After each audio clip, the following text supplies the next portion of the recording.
Bien, hoy nos toca concluir nuestro estudio que hemos denominado Criando en Terreno Fértil, y he titulado esta última sesión de la ira al estímulo.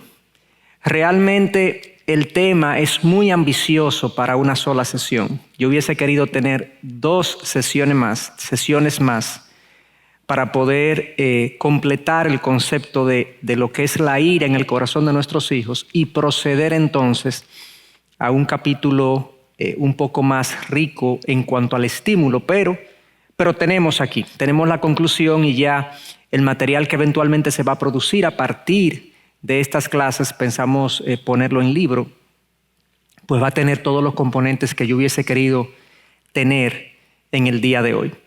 Como ustedes saben, hemos estado estudiando en detalle este versículo de Efesios 6:4, y ustedes, padres, no provoquen a ira a sus hijos, sino críenlos en la disciplina e instrucción del Señor. Y la sesión pasada comenzamos a ver lo que implica esto de no provocar a ira a nuestros hijos.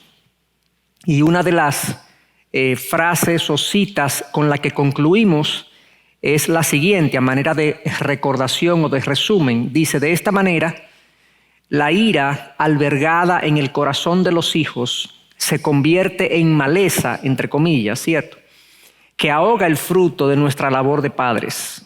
En estas condiciones se dificulta la obediencia que se le ordena a los hijos en Efesios 6:1, conduciendo esto a un círculo vicioso de desobediencia del hijo y abuso de parte de los padres.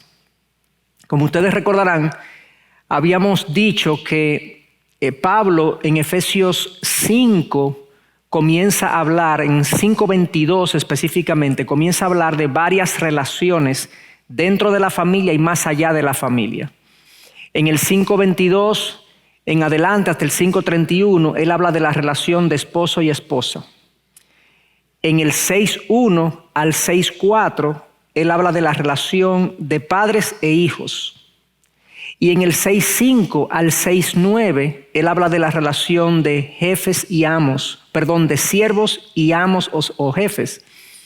Y en las tres relaciones, él describe relaciones de subordinación. Las esposas están subordinadas a los esposos, los hijos están subordinados a los padres y los siervos están subordinados a sus amos. Pero en los 3 casos, él les da instrucciones a los subordinados de someterse a la instrucción de sus superiores, pero a los superiores le da una instrucción de no abusar de la autoridad conferida o de la autoridad que ellos tienen. En el caso específico de los hijos, le dice a los hijos en Efesios 6:1, hijos, obedezcan a sus padres. Y les dice, esto es un mandamiento con promesa para que le vaya bien, esto es justo. Y luego que le dice a los hijos que obedezcan, le dice a los padres, pero ustedes, padres, no provoquen a ira a sus hijos. Porque, como decíamos la semana pasada, hay una tendencia cuando se me confiere una autoridad a yo abusar de esa autoridad, a mal usar esa autoridad y a suponer que el otro debe obedecerme o someterse a mí por el hecho de que yo he sido designado autoridad. Pero no, se supone en todas las relaciones que Pablo describe que el que es la autoridad debe liderar de una manera que convoque, que invite a la obediencia.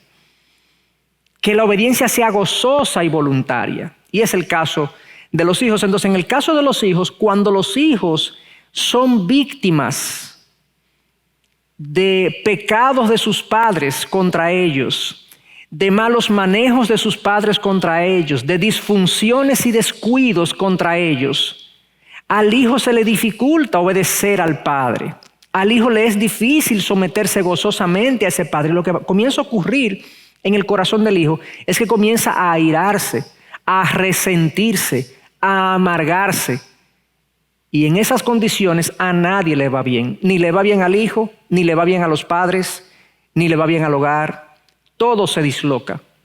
Por eso entonces él advierte, procuren no llevar sus hijos a la ira. Y no es simplemente de no lo molesten con nada de lo que ustedes hagan, ¿no? Porque hay veces que nosotros como padres tendremos que tomar decisiones que van a irritar y a molestar a nuestros hijos. Lo que él está hablando es de una ira que son producto de situaciones que son prevenibles en el liderazgo de los padres.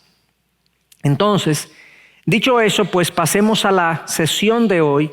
Voy a seguir brevemente profundizando en algunas formas o algunas cosas para entender la ira de los hijos en un escenario de hostilidad de los padres. ¿Por qué los hijos son tan fácilmente incitados a la ira en un escenario, digamos, paternal de hostilidad? Bueno, hay una primera razón, y es que el hecho de que el hijo se percibe que no puede salir de la relación de padre e hijo lo hace sentirse preso.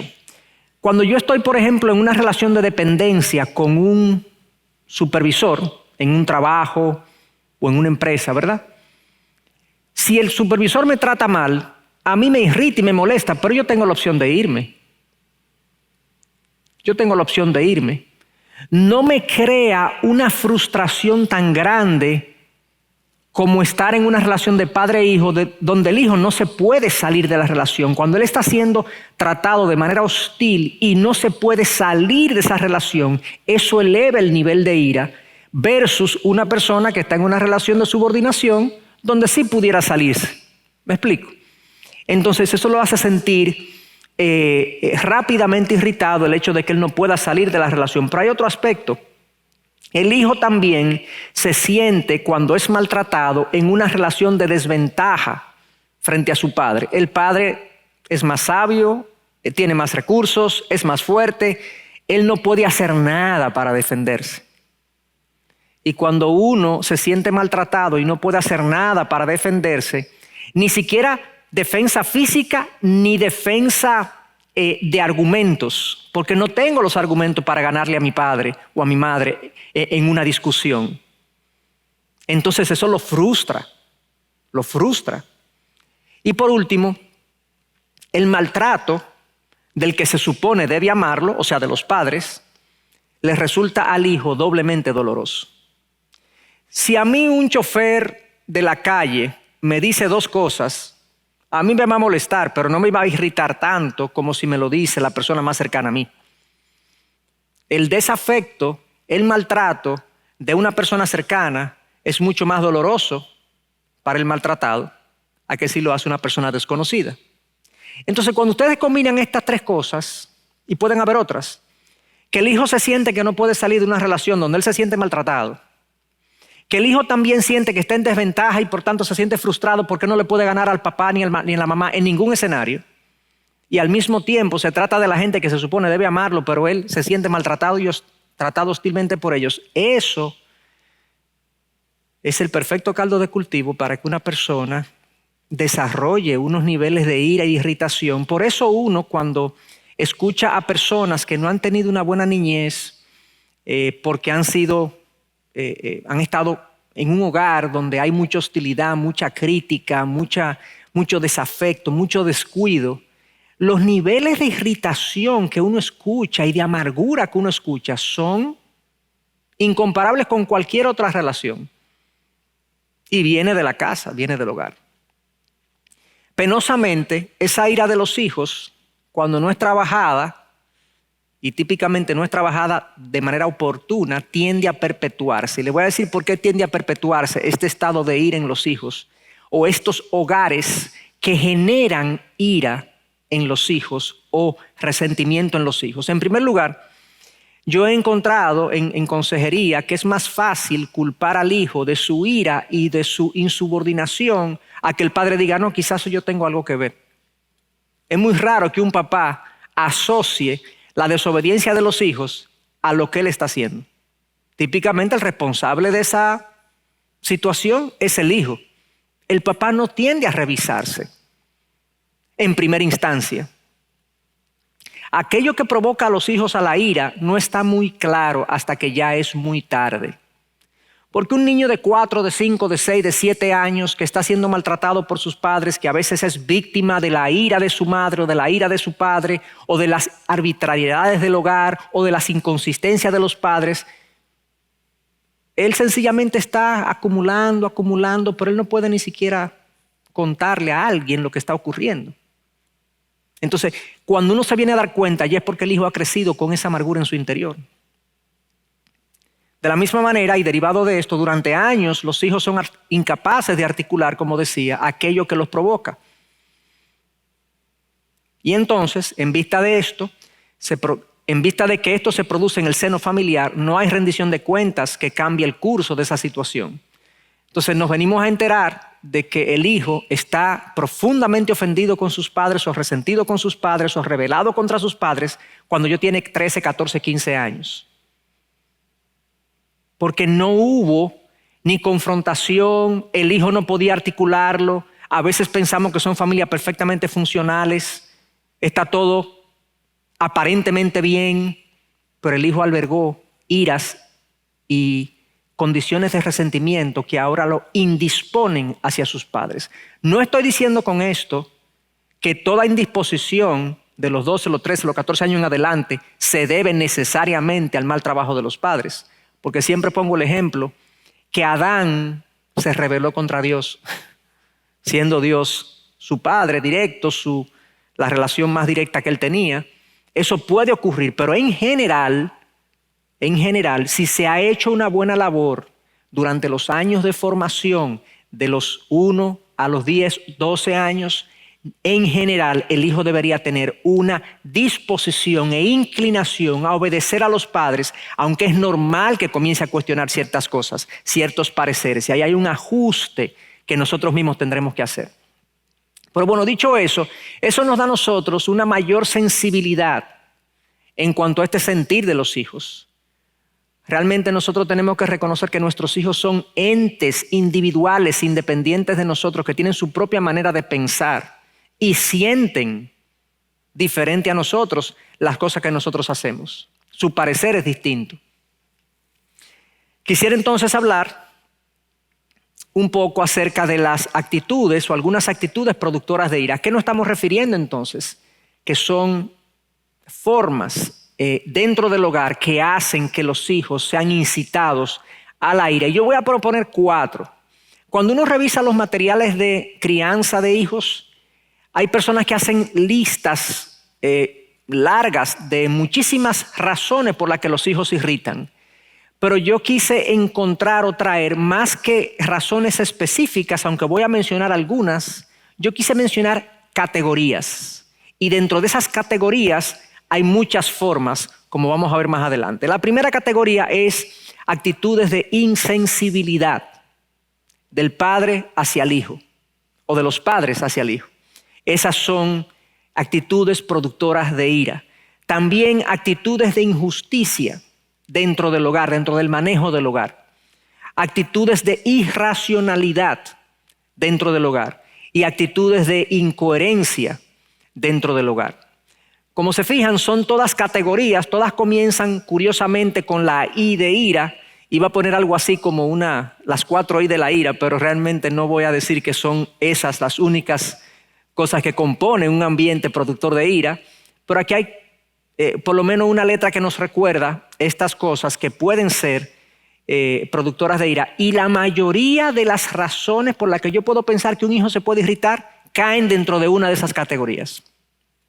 Insensibilidad, injusticia, irracionalidad e incoherencia. Si eso está presente en mayor o menor medida en nuestro hogar, puede haber un escenario, un ambiente que produzca ira o genere o incite ira en los hijos. Hablemos un poco entonces de cada una de estas cosas para que entendamos a qué me estoy refiriendo. Insensibilidad hacia los hijos. Obviamente, como recuerden que el título de la sesión es de la ira al estímulo. Obviamente que si hablamos de la insensibilidad como productora de ira, la sensibilidad, su antónimo, su contrario, va a ser un ambiente productor de estímulo. Al final lo vamos a ver eso, pero simplemente para que lo mantengamos en la cabeza. Si la insensibilidad desmotiva, la sensibilidad motiva y estimula. Entonces comencemos con la insensibilidad. Bueno, en este caso, el hijo siente que no es importante para sus padres. Otras cosas o personas son prioridad para el padre. A veces el trabajo, a veces sus relaciones sociales, a veces su hobby, a veces es el mero celular que puede estar asociado o al trabajo o a las relaciones sociales. A veces las cosas que se poseen, o sea, un vehículo, una casa de verano. Y aquí es muy importante que nosotros distingamos en lo que son las percepciones de lo que es la realidad. Si uno le pregunta a un padre, ¿tus amigos son para ti más importantes que tu hijo? Quizá él diga que no. No, claro que no. En su escala de valores mentalmente, para él no es así. Pero lo que importa en cuanto a si el hijo es incitado a la ira o no, es si el hijo percibe que es así. Porque si el hijo percibe que es así, algo tiene que hacer el padre para cambiar esa percepción. Porque esa percepción para el hijo es real y lo puede afectar sensiblemente. Entonces, cuando el hijo siente que hay otras cosas que tienen un lugar más importante que él dentro de la escala de valores de su padre o de su madre, él se va hasta cierto punto a resentir. Eso tiene que ver incluso con el tiempo que pasamos con ellos. Más adelante vamos a hablar un poquito de eso. El tiempo que le dedicamos. De hecho, hablamos en una sesión anterior. Cuando estamos con ellos, ¿qué tanta atención le ponemos? Si el tiempo realmente es un tiempo centrado en ellos, en nuestra conexión, o es un tiempo que, bueno, estamos en el mismo ambiente, pero realmente no estamos compartiendo, lo cual es algo totalmente diferente. Pero esa es la idea de este concepto de la insensibilidad hacia los hijos. Puede ser cuando el hijo se siente no importante. Él siente que molesta, que es una carga. En ocasiones esto se evidencia cuando yo nunca estoy o escasamente estoy disponible para mi hijo. Mi hijo me busca, mi hijo quiere hablar conmigo, mi hijo me quiere tratar un tema y yo siempre lo procrastino, lo muevo, le digo no puedo, o sea, que ahora no, después, mi hijo, no, yo no quiero hablar de eso ahora. Cuando el hijo siente que molesta, llegará a un punto que si eso él lo percibe de manera repetida, que él sencillamente va a optar por no traer nada. No le voy a llevar nada a papi, no quiero hablar nada con él, no quiero plantearle nada porque realmente la mayoría de las veces que yo quiero hablar algo con él, él nunca está disponible. Entonces el hijo en su inmadurez se retrae. Porque si él se lo dice al papá, le dice, no, mi hijo, ¿cómo tú vas a hacer eso? No te preocupes, sígueme diciendo hasta que yo te dé el tiempo. Pero el hijo en su inmadurez y en su inseguridad se retrae como es normal. No se siente escuchado, sea en una situación de conflicto o en la toma de decisiones. A veces en los conflictos, los papás quieren resolver rápido, sin escuchar las partes. ¿Cierto? Y a veces cometemos errores. Y a veces tomamos decisiones en el hogar que afectan la dinámica de la casa sin que las opiniones de nuestros hijos sean escuchadas. Obviamente hay una etapa en la que no necesariamente tenemos que escuchar a nuestros hijos y hay otra etapa en la que sí ellos pueden ser parte de las opiniones y de las decisiones que hemos de tomar. Hijos que están entre los 0, los 6, los 7 años posiblemente, sencillamente tengan que llevarse de lo que nosotros les decimos. Pero hay ajustes que nosotros tenemos que hacer, como mencioné hace un momento, donde ya los hijos comienzan a pensar por sí mismos, donde la consideración de su opinión es un estímulo para él. Él se siente importante, aunque le digamos no a su opinión. Pero expresar su opinión, yo puedo incluso decirle, mira, es interesante lo que tú dijiste, me gustó la opinión que diste, pero lo vamos a hacer así, de otra manera, por esto y por esto y por esto. Y él se siente por lo menos que su opinión fue escuchada. Muy importante. Y importante también cuando hay conflictos que se escuche lo que pasó, lo que aconteció y se decide en función de la información y no en función de lo que nosotros a simple vista, de manera superficial, nos parece. Porque para nosotros puede parecer algo sin importancia, pero para los niños, a quien se le asigna el juguete por el cual estamos peleando, para ellos es importante. Es a su nivel que tenemos que poner, no es al nivel de nosotros. Cuando lo tratamos al nivel de nosotros y no bajamos al nivel de ellos, no empatizamos, ellos no se sienten conectados con nosotros, sencillamente hay una reacción posiblemente negativa dentro de ellos. En ocasiones también, cuando somos insensibles hacia nuestros hijos, le avergonzamos hacia los demás. Eso es muy común. Llamamos la atención públicamente, decimos cosas que a ellos lo avergüenzan públicamente. Ustedes saben que después de cierta edad es normal que un hijo, por ejemplo, de 13, 14 años, no quiera abrazar a papá y a mamá en público. No te sientas inseguro ni te sientas mal porque eso ocurra. Eso es normal porque ellos están generando un sentido de independencia y esas son líneas que ellos van a trazar. Ellos van a volver a abrazarte y volver a besarnos, pero ellos no quieren que los otros piensen que ellos son niños. Es una inseguridad, es hasta cierto punto una disfunción, pero esa es la realidad. Entonces a veces nosotros están en público, están en presencia de sus amigos, papá quiere darle un besito a su muchacho y él le hace así y uno le hace ven, que te voy a dar un besito como quiera. Y él se siente como que fue obviado, fue ignorado su sentir. Para nosotros no es nada, para nosotros es un disparate, una sencillez, pero para ellos es una situación importante porque ellos están tratando de generar independencia e identidad. Los padres también imponen demandas desproporcionadas a las capacidades del hijo. Es una insensibilidad hacia nuestros hijos. A veces las demandas son académicas, a veces las demandas son en competiciones deportivas. Hay padres que sus hijos quieren que sean superestrellas. Ellos están viviendo a través del hijo lo que ellos no pudieron ser. Y es así, es una realidad. Ellos quieren que sus hijos sean lo que ellos no pudieron ser o que sus hijos hablen de los buenos padres que son ellos. El éxito del hijo, muchos entienden, se le atribuye a la calidad paterna o materna, ¿verdad? Entonces se vive un orgullo como transferido. Yo soy orgulloso a través de mi hijo porque sus logros tienen que darme a mí la gloria. Gloria a mí. Y esas demandas desproporcionadas le causan a los hijos muchos problemas, mucha irritación. Cuando pienso en las notas, a veces, pues hablando con mi esposa, hemos hablado de las notas de los hijos y nosotros queremos una buena nota, pero queremos más ver a nuestro hijo esforzarse que sacar una buena nota. Claro, queremos la buena nota, pero si lo vemos esforzarse adecuadamente y no le fue tan bien como queríamos, el esfuerzo es aplaudible. Porque hay veces que uno hace su mejor esfuerzo y el resultado no es el mejor. Es injusto que yo exija siempre óptimos resultados y no considere el esfuerzo hecho. Ahora, si él no obtuvo óptimos resultados y yo me di cuenta que no dio lo mejor de sí, eso es reprensible.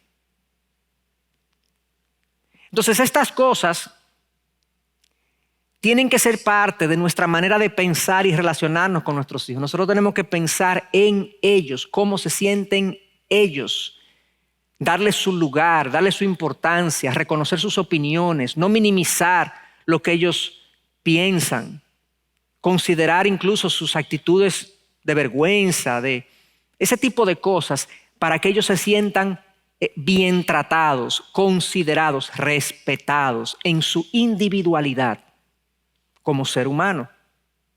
Y eso va a ir incluso siendo más importante en la medida que más van creciendo.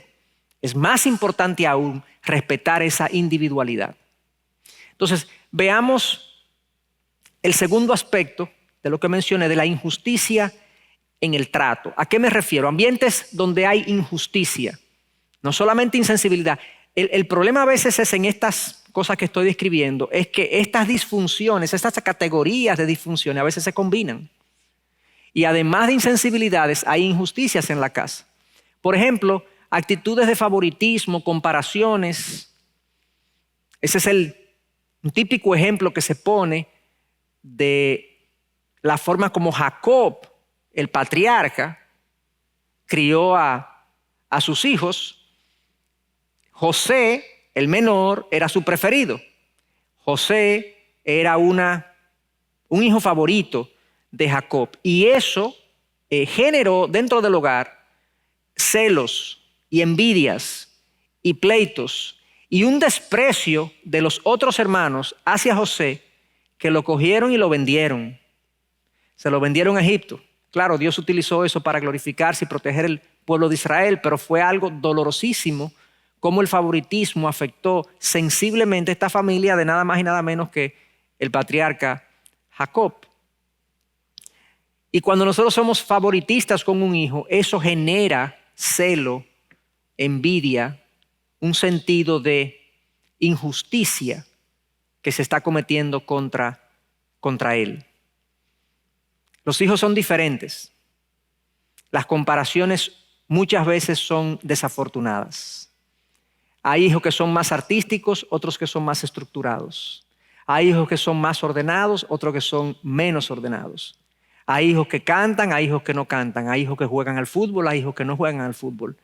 Hay hijos diferentes, hay hijos que abrazan, hay hijos que no abrazan. Hay hijos que hablan, hay hijos que se callan. Yo soy de los que se callan. Digo, estoy hablando más últimamente con mis familiares y con mi madre, mi padre. Soy ahora más abierto que lo fui por los años que tengo atrás, increíblemente. Cosas del ser humano. Entonces el favoritismo y las comparaciones dan una sensación de injusticia dentro del hogar. Hay también errores en la corrección que son tratos injustos. Cuando vamos a corregir una conducta, cuando vamos a corregir una manera de pensar, un desatino del hijo, hay más o menos 3 tipos de errores que podemos cometer, 3 tipos de injusticias que podemos cometer en la corrección. Una es la desproporción. El niño se equivocó, 1 año sin ver televisión. Estoy exagerando un poco para que entiendan el punto. La desproporción en la en la consecuencia aplicada genera una sensación de injusticia. Y eso genera que el padre no sea respetado. Porque un juez sin sabiduría no merece respeto. Entonces eso, al desacreditarme, mi trato injusto me desacredita. Oigan, yo estoy tratando de corregir una conducta, corregir un comportamiento, corregir una forma de pensar, lo que sea. Pero mi injusticia, con una corrección desproporcionada, genera más desobediencia que lo que yo estoy tratando de corregir. Otra forma en la que la corrección genera esa sensación de injusticia es cuando yo corrijo por algo que yo no instruí primero. Yo nunca le he dicho a mis hijos que tienen que poner las cosas de esta manera, y cuando no la ponen de esa manera yo los corrijo porque debieron ponerla de esa manera. Ellos debieron saber, pero no necesariamente. Y a veces nosotros corregimos lo que suponemos debió haberse hecho en nuestra manera de pensar, pero eso es injusto. Tomemos el ejemplo de Dios. Dios se ha revelado a nosotros, ¿cierto? Y nos ha hablado claramente cuál es su ley. Nosotros sabemos dónde nos estamos equivocando y dónde nos estamos equivocando. Dios nos habla claramente cuáles son las expectativas que Él tiene hacia nosotros y las consecuencias de no cumplir y no llevar a cabo esas expectativas. Entonces, el hogar también debe ser un marco claro, debe tener un marco claro de cumplimiento e incumplimiento, y la corrección debe darse cuando haya habido instrucción. La misma cosa es cuando corregimos sin haber escuchado lo que pasó. Yo mencioné eso ya hace un momentito. Cuando pasa un conflicto, un problema, y vamos a corregir, y el hijo dice, déjame explicarte qué ocurrió. Quizás su explicación genera algún tipo de consideración de parte nuestra.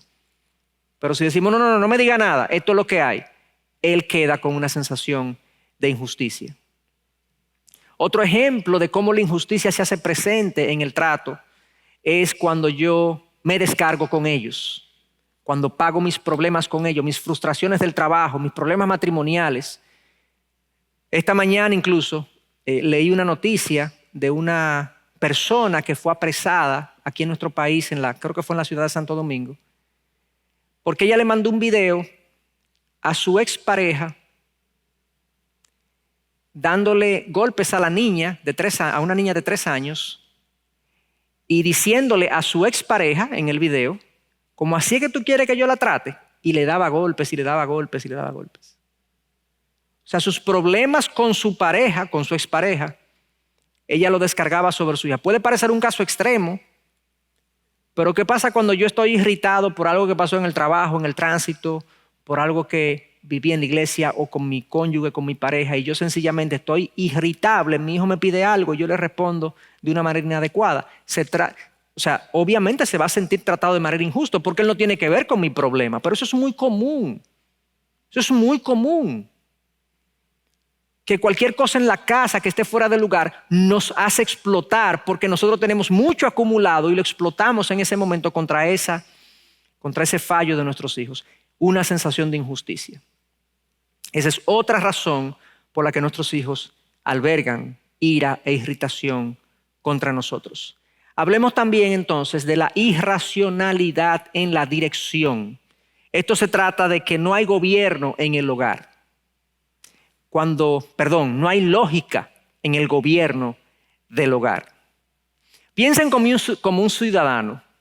Cuando una ley se emite o se legisla, se decreta y se pone en operación, y nosotros entendemos que la ley es injusta, ¿cuál es la sensación? Hay una especie de rebelión ciudadana que se alberga en nosotros, ¿verdad? Es como nos sentimos justificados en nuestra objeción de esa instrucción.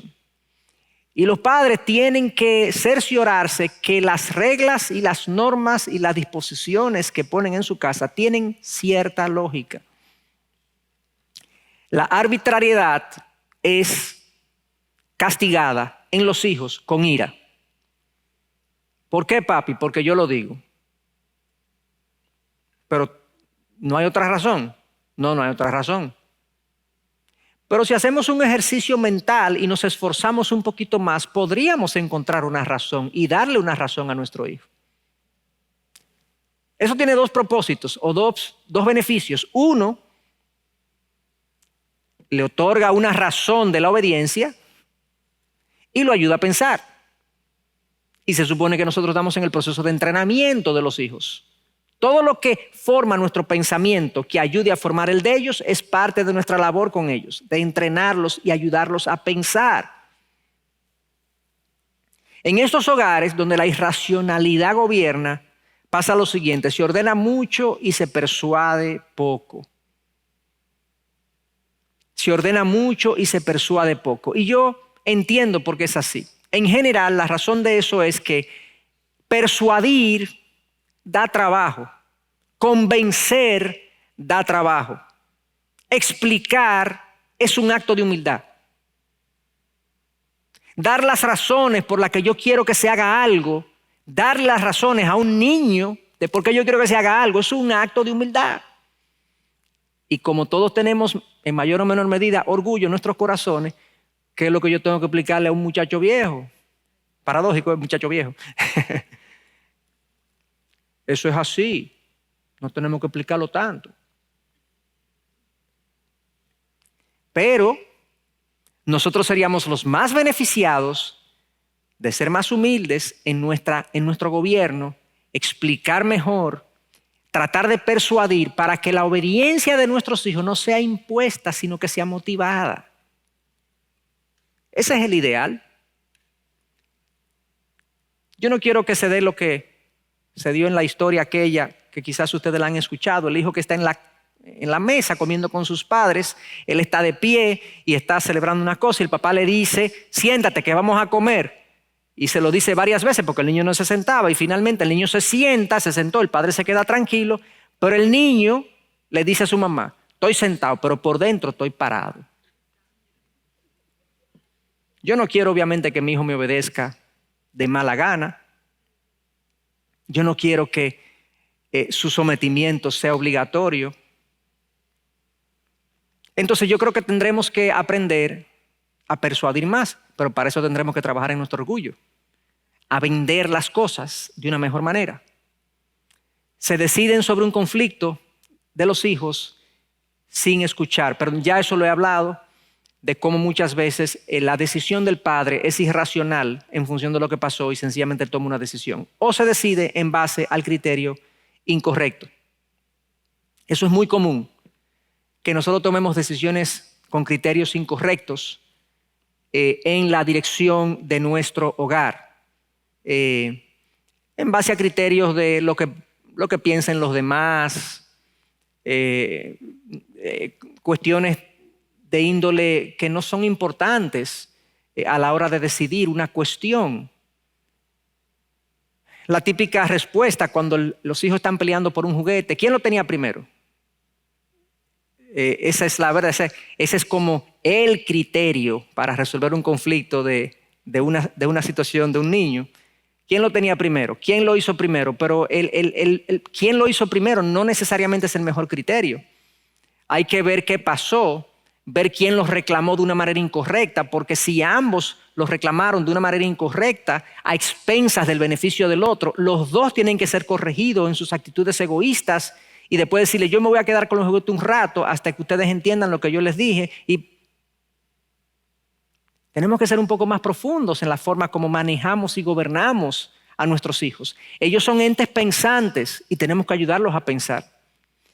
Además pasa también como parte de esta irracionalidad que el hijo crece pero no cambian las normas. Seguimos tratando a nuestros hijos como si fueran niños. Hay ajustes ligeros en ciertas normas, pero no se le da más participación en las decisiones del hogar, no se le permite esa opinión. Hay riesgos que estamos todavía muy temerosos de concedérselos.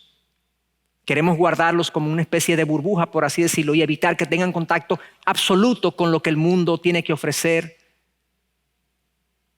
El hijo crece, pero no cambian las normas. Decía este autor Martin Lloyd-Jones acerca de esto.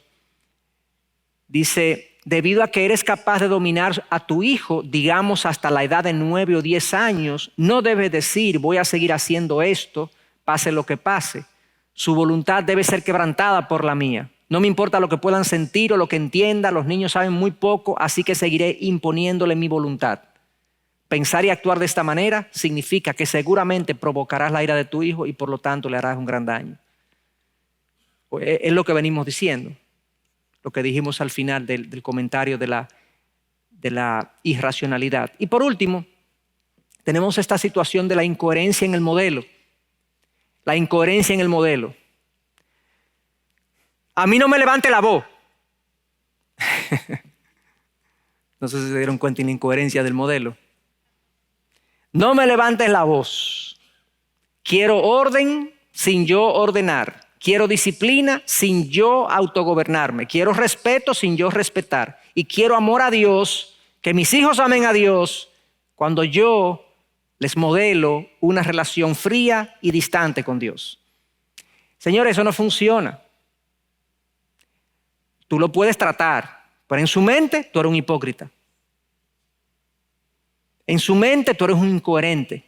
Quizás no usan esa palabra incoherente, ni siquiera hipócrita, pero hay algo que no le cuadra. ¿Cómo así?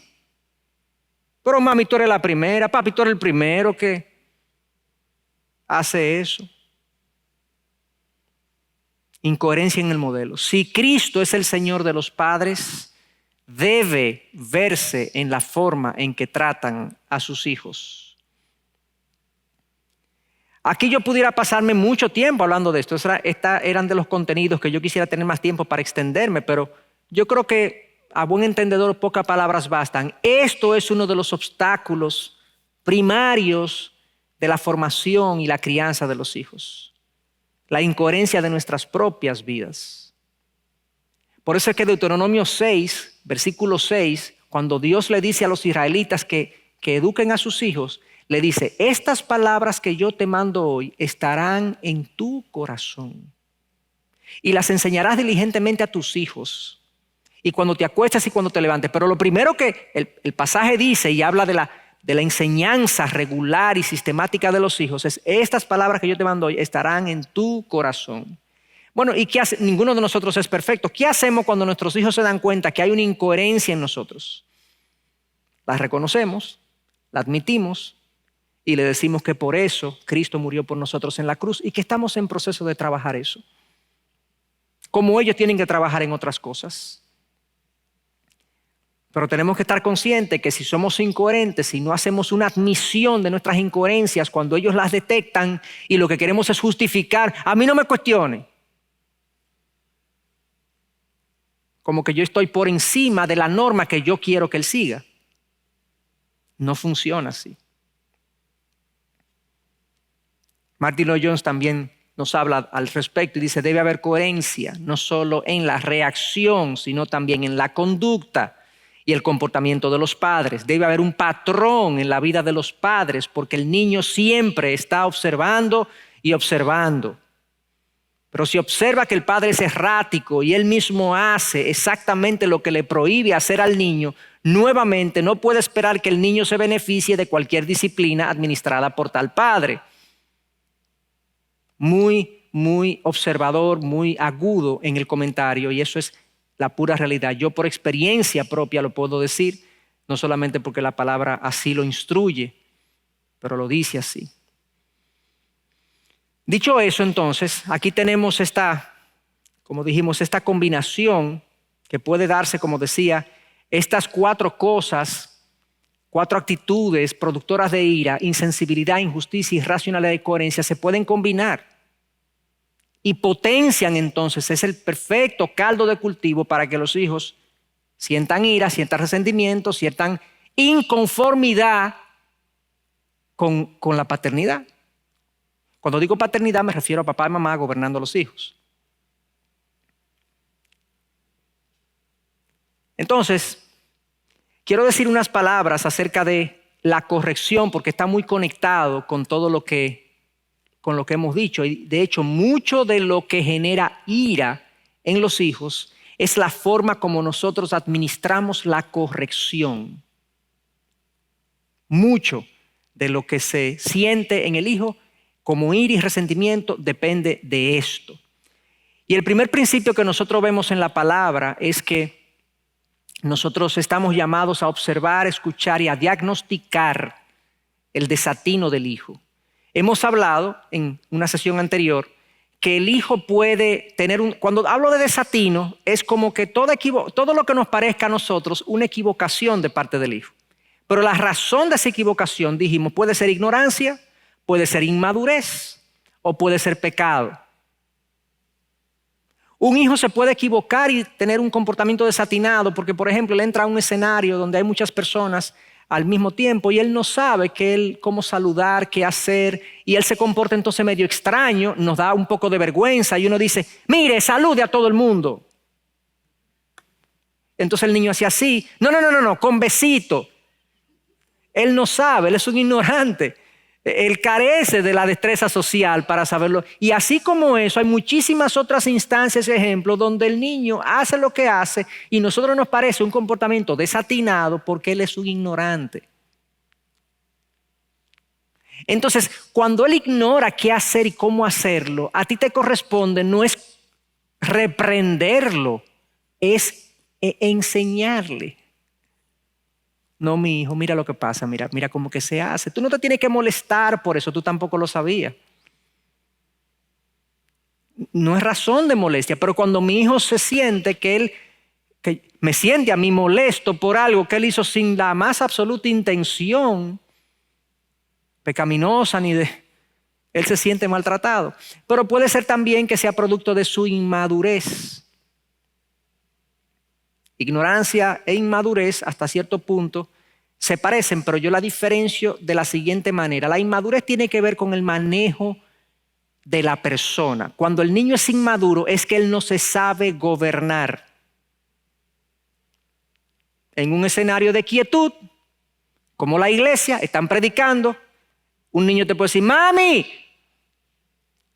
si es pequeño, ¿verdad?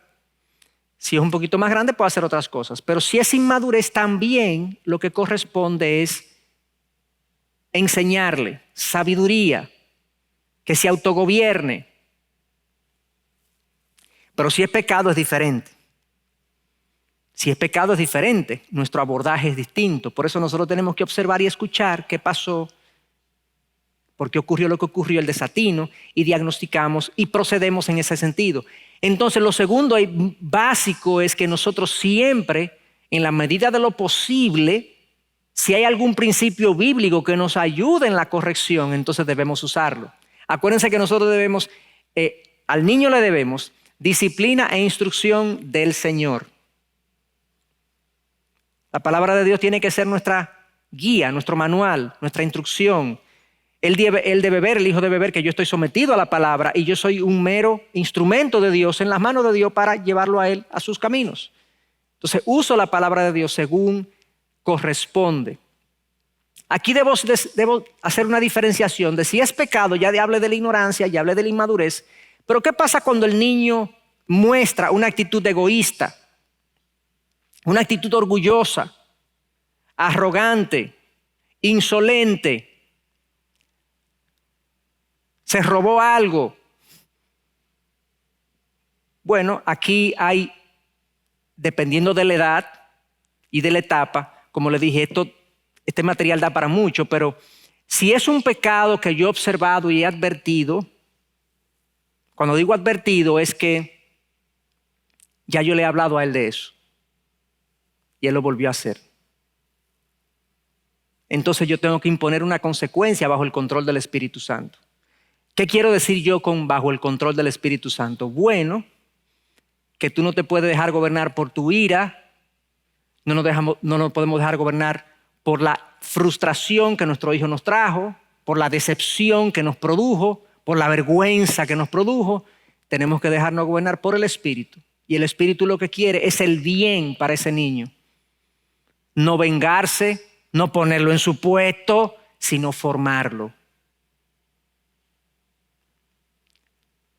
Muchas veces nosotros tenemos razón de corregir, pero perdemos la razón cuando lo hacemos de una manera que es gobernado por la ira y gobernado por nuestras emociones y no gobernado por el Espíritu. Entonces, si fue advertido, tengo que corregir y tengo que imponer una consecuencia. Ahora voy a hablar un poco de las consecuencias, pero si yo no he advertido eso, yo no he hablado de eso, el niño no sabe que eso no se puede coger de la tienda, ese artículo no se puede tomar de la tienda. El niño tuvo una actitud egocéntrica, pero él no sabe. Yo tengo que enseñarlo, tengo que amonestarlo, tengo que advertirle, mira mi hijo, eso, lo que tú acabas de hacer, se llama egoísmo. Lo que pasó entre nosotros anoche o ayer fue producto del orgullo. ¿Tú sabes lo que es el orgullo? No, papi. Bueno, vamos a buscar lo que es el orgullo.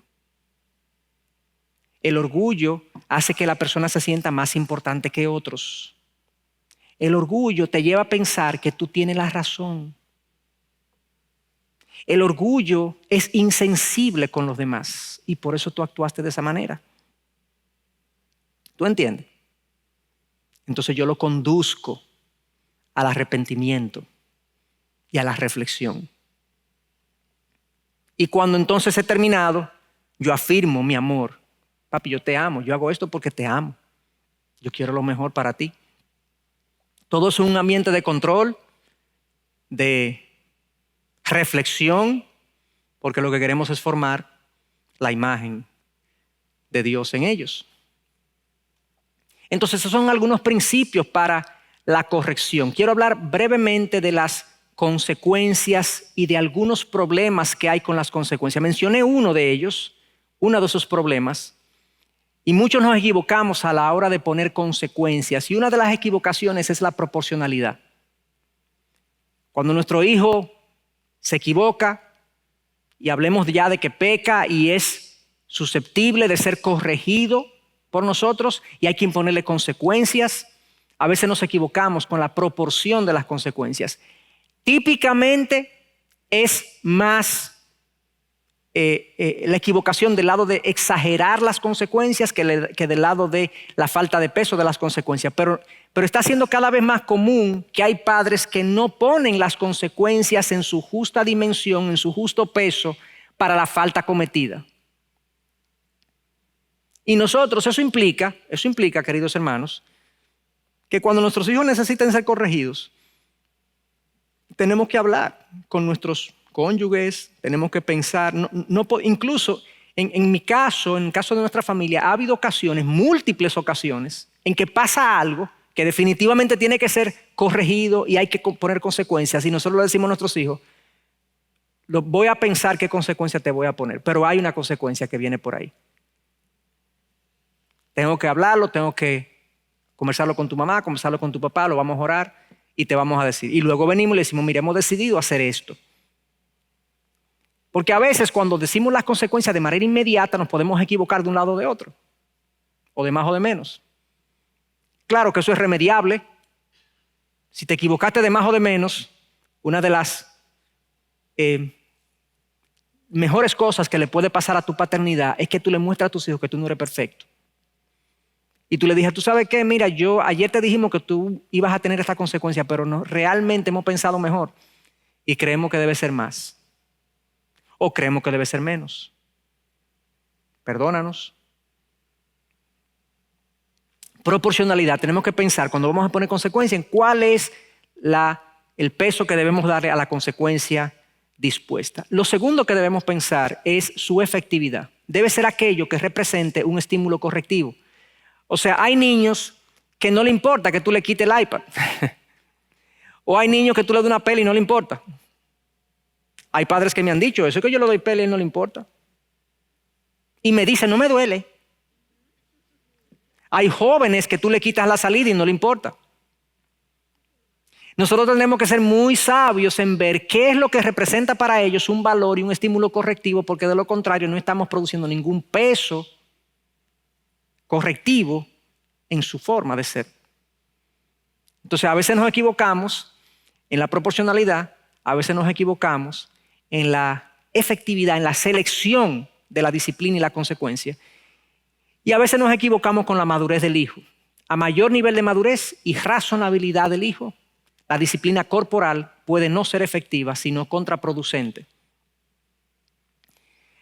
Hay padres que prolongan este tema de la disciplina física del hijo a un punto que coloca al hijo en una posición de rebeldía.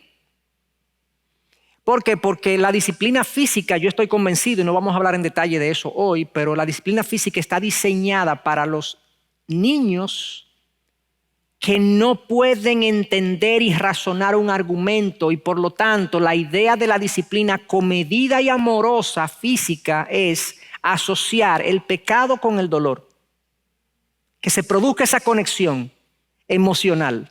Pero cuando el hijo ya es capaz de razonar contigo las razones de tu corrección y por qué tú estás haciendo lo que estás haciendo, la disciplina corporal pierde sentido. Ya tú debes apelar a su conciencia, a la razonabilidad de la corrección para que él cambie.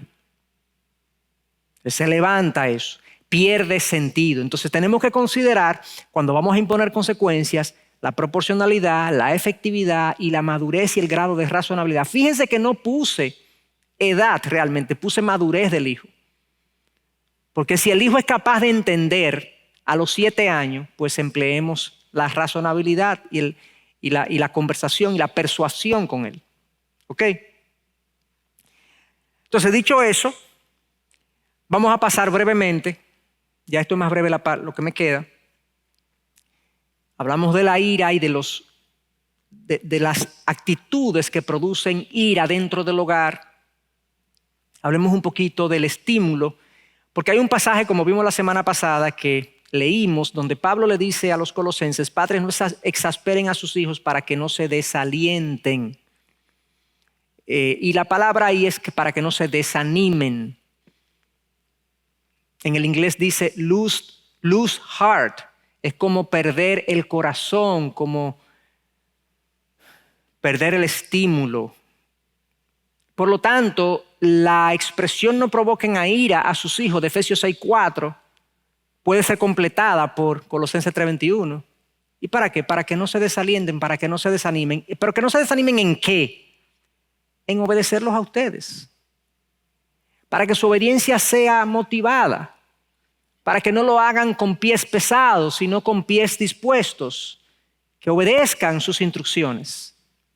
Y como ya yo dije, las 4 actitudes que generan ira, su antónimo, su contrario, si somos capaces de generar un ambiente sensible, un trato justo, persuasión bíblica y coherencia, en la medida que nosotros crezcamos en nuestro hogar, en esos 4 aspectos, en ser más sensibles con nuestros hijos, en ser más justos con nuestros hijos, en ser más persuasivos bíblicamente con nuestros hijos cuando disponemos una orden, una norma, y en ser coherentes en nuestro testimonio y cuando no lo somos, pedir el perdón correspondiente. Cuando nosotros crezcamos en eso, las cosas se van a comenzar a facilitar. El hijo va a llevarse de nosotros. Le va a hacer sentido someterse a nuestra autoridad. Una autoridad sensible, justa, persuasiva, coherente. Yo quiero estar bajo esa autoridad. Yo quiero estar bajo esa autoridad. El libro de Proverbios dice que cuando gobiernan los justos, el pueblo se alegra. Yo no quiero ser el gobernante de esta nación, yo quiero que me gobiernen bien. Eso dice un hijo, ese es el sentir de un hijo. Yo quiero que me gobiernen bien. Entonces esa palabra desaliento, simplemente como información, es la palabra atimeo en griego y es perder el corazón. Sugiere andar en un estado de ánimo apático, malhumorado y hosco. Yo no conocía la palabra hosco hasta hoy. Y hosco significa ceñudo. Y tampoco sabía lo que significaba. ¿Verdad? El ceño, que frunce el ceño, ceñudo, áspero, intratable. Cuando tú dices que un ambiente es hosco, es un ambiente poco acogedor, desagradable, amenazador. Entonces, lo que Pablo no quiere es que si exasperamos a nuestros hijos, ellos estén en un estado de ánimo apático, malhumorado, áspero, intratable, desagradable, amenazadores. Eso es lo que Pablo quiere evitar. Dice este autor, la ramita, como comparándolo con un hijo, que es una analogía, debe doblarse con precaución, no romperse en los esfuerzos de un celo rudo y apresurado. La ramita, el hijo, debe ser doblada con precaución. Pablo quiere, a partir de ese pasaje que leímos, hijos animados, entusiasmados, estimulados a obedecer a sus padres. Así es que Pablo quiere a los hijos. La dinámica familiar sería como contradictorio. Un individuo que escribió una carta del gozo desde la cárcel, que le dijo a los filipenses, regocíjense, regocíjense, que él no promueva una casa, un hogar donde el gozo prevalezca. Pablo quiere hijos entusiasmados, estimulados a obedecer a sus padres. Entonces, hablemos un poquito de lo que puede hacer y puede contribuir con esto. Con esto terminamos. ¿Cómo nosotros podemos sacar el desaliento? Esto es un resumen, un suero de lo que yo entiendo es importante. Bueno, lo primero, conéctate con tu familia. Segundo, sírveles sacrificadamente. Número 3, usa bien tus palabras. Número 4, equilibra la verdad y el amor. Y número 5, reconoce lo que se hace bien y celébralo. Esa es yo no voy a decir una receta, pero una serie de recomendaciones que si nosotros las observamos podríamos contribuir significativamente con sacar el desaliento y traer el estímulo al hogar. Hablemos de conectarse. Bueno, hermanos, yo estoy convencido que esa frase de Efesios 6:4 de no lleven a la ira a sus hijos se puede traducir de manera práctica en conéctate con tus hijos a nivel emocional. Tú tienes que saber cómo se sienten. Tú tienes que procurar que ellos se sientan bien contigo. Tú tienes que entenderlos. Tú tienes que saber en qué puntos ellos están. Tienes que poner tu oído emocional en su corazón y responder en función de sus necesidades emocionales. Yo creo que estoy convencido que esa frase se puede llevar a nivel práctico en conéctate, pero muchos de nosotros no lo hacemos por diversas razones. Aquí hay una serie de recomendaciones. Primero, pasa tiempo mucho y bueno. Pasa tiempo mucho y bueno. Cuando digo mucho es que sí, hay que pasar todo el tiempo que tú puedas. Yo no voy a poner una norma, pero todo el tiempo que tú puedas pasar con tus hijos. Que tus hijos sepan que todo el tiempo que tú puedes pasar con ellos, tú lo tienes con ellos. Que tú no te inventes una cosa para tú no estar con ellos. Sobre todo los hijos más pequeños, sobre todo los que tenemos hijos que están en edad de formación, quizás desde el 1 hasta los 12, 13 años. Claro, los otros siguen necesitando nuestra presencia y nuestro apoyo, pero es muy importante lo que pasa en los primeros 12 años del hijo. Pasa mucho tiempo y tiempo del bueno. Y cuando digo bueno es que cuando tú estés con ellos, bueno, comparte lo que ellos disfrutan. Lo que ellos disfrutan. No hagas necesariamente que ellos compartan lo que tú disfrutas, aunque eso es bueno a veces. Es bueno a veces que tú le pidas a tus hijos, vamos a ver esta película, que a mí me gusta, que yo creo que puede gustarle a ustedes. No que lo vamos a poner a ver un debate presidencial a un hijo de 7 años, ¿verdad? Pero sí pueden haber películas que a mí me gusten y que yo creo que puede ser de su interés y yo los invito también, pero pensando en ellos. Cuando digo es que a veces es bueno invitarlos a ellos a nuestro mundo, es que cuando ellos sienten que nosotros siempre tenemos que ir a su mundo, hay como un egocentrismo que estamos provocando ahí, que puede ser delicado. Entonces tiene que ser algo que balanceemos, que ellos se sientan que son parte de nuestro mundo, pero que yo también quiero compartir en su mundo y las cosas que ellos disfrutan y las cosas que para ellos son importantes. En tercer lugar, sé afectuoso físicamente. Cuando uno analiza la Biblia, uno se da cuenta que la Biblia habla de abrazos y de besos, de ósculo santo, habla Pablo, entre los hermanos. Y Jesús era afectuoso con sus discípulos, físicamente afectuoso. Hay gente que es más seca que otra. No todo el mundo va a ser igualmente afectuoso, pero trata en la medida de tus posibilidades temperamentales de ser lo más afectuoso que tú puedas con tus hijos. Y si no lo fueron contigo, pídele al Señor que te dé ese deseo de ser afectuoso, porque el toque físico de alguna forma transmite amor. Transmite lo que la otra persona significa para ti. Y eso copiémoslo también para nuestros cónyuges, de que seamos más afectuosos físicamente, tan importante, tan vital. Y a veces nuestros hijos crecen y en la medida que ellos nos lo permitan, sigamos siendo afectuosos físicamente con ellos. A mí me gusta mucho que en algunas culturas los hombres aún crecidos, aún mayores, le dan un beso a su papá. A mí me gusta eso. Yo le doy un beso a mi papá cuando lo veo. A veces en la cabeza, a veces aquí. Es bonito, es algo significativo también. En cuarto lugar, vulnérate, habla de tus defectos. Los hijos no pueden tener la impresión de que nosotros somos perfectos y que estamos esperando que ellos lo sean también. No, ellos necesitan vernos a nosotros como nosotros somos. Y cuando nos vulneremos y hablemos de nuestros defectos, pidámosle perdón por los defectos que ellos ven en nosotros. Eso hace así, miren. De hecho, si tú te quieres conectar con alguien, eso ocurre mucho cuando la otra persona te confiesa sus luchas. Cuando una otra persona te confiesa sus luchas, tú te sientes así de esa persona. Íntima, cercana. Y como ya dije, pide perdón cuando pecas contra ellos. Esa es la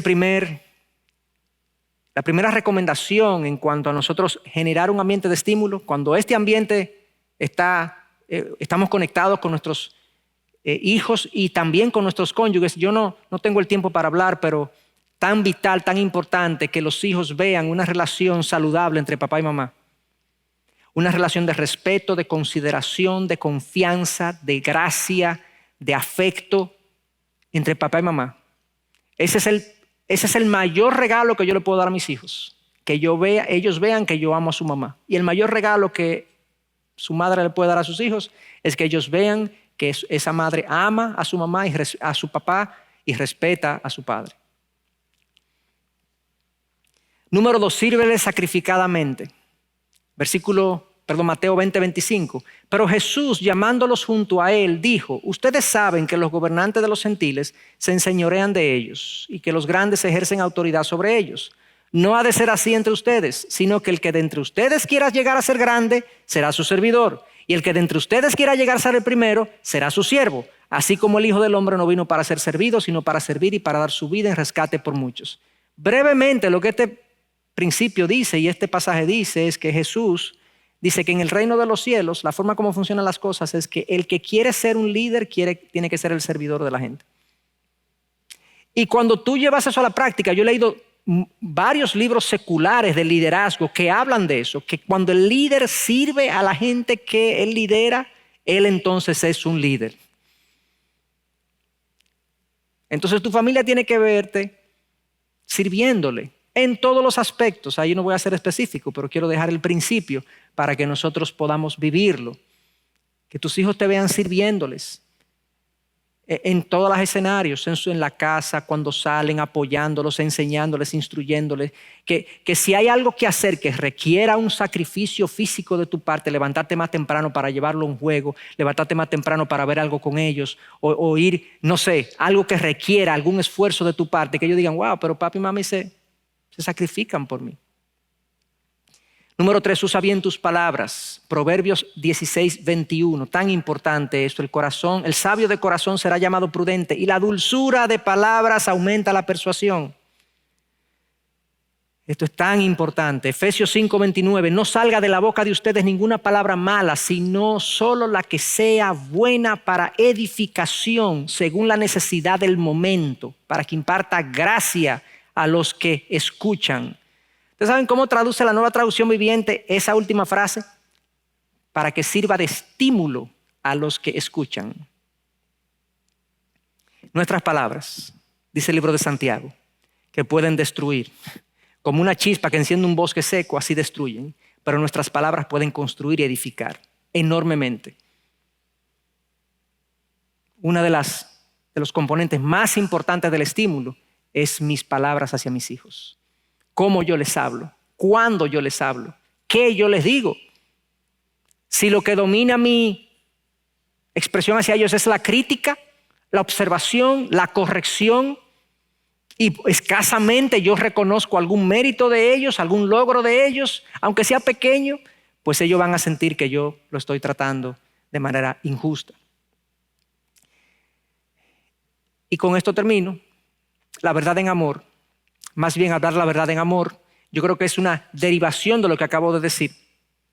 Creceremos en todos los aspectos en aquel que es la cabeza, es decir, Cristo, de quien todo el cuerpo, estando bien ajustado y unido por la cohesión de las coyunturas, que las coyunturas proveen, conforme al funcionamiento adecuado de cada miembro, produce el crecimiento del cuerpo para su propia edificación en amor. Es medio complejo el texto hacia el final, pero la primera parte lo que dice es que hablar la verdad en amor es la clave del crecimiento entre los hermanos. Esto no está aplicado directamente a la familia, pero es a los hermanos y obviamente es una verdad aplicable a la familia.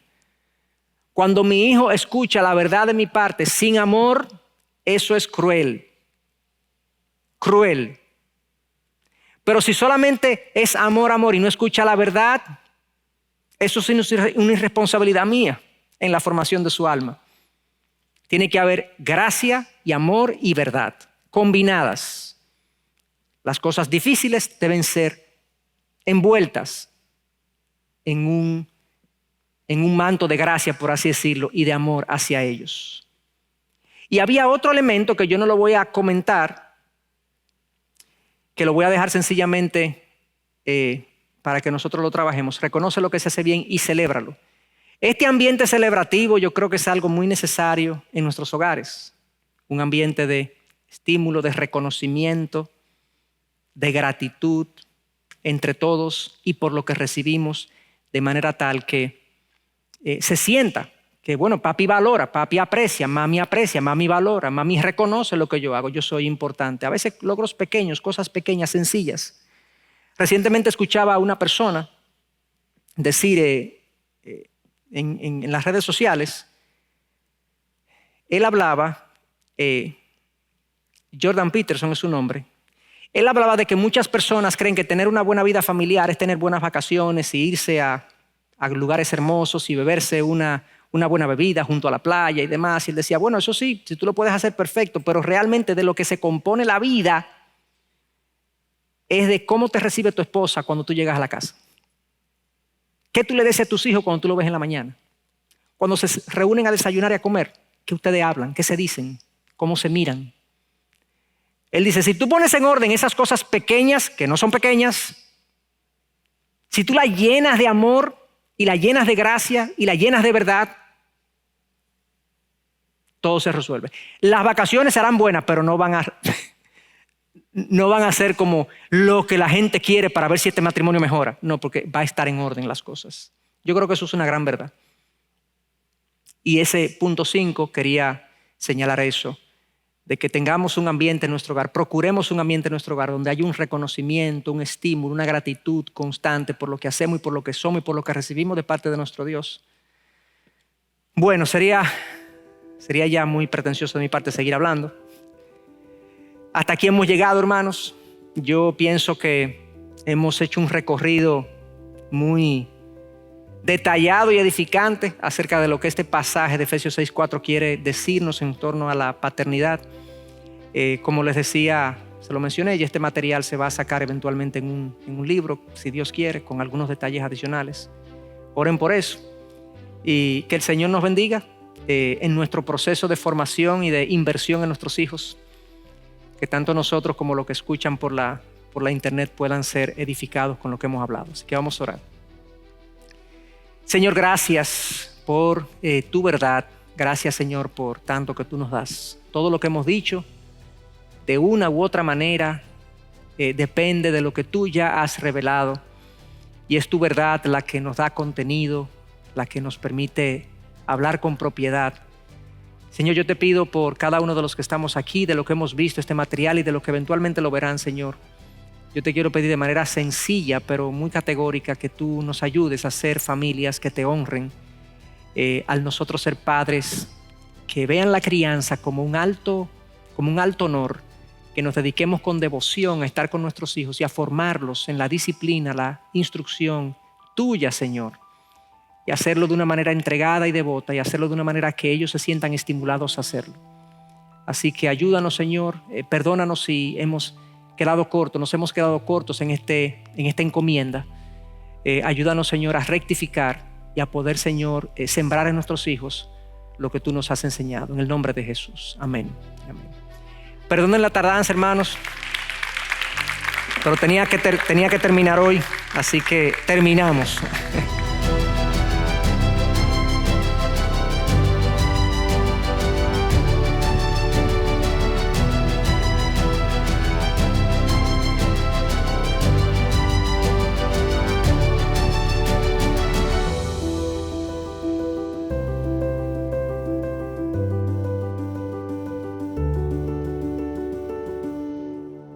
Gracias por acceder a este recurso. Espero que haya sido de gran bendición para tu vida.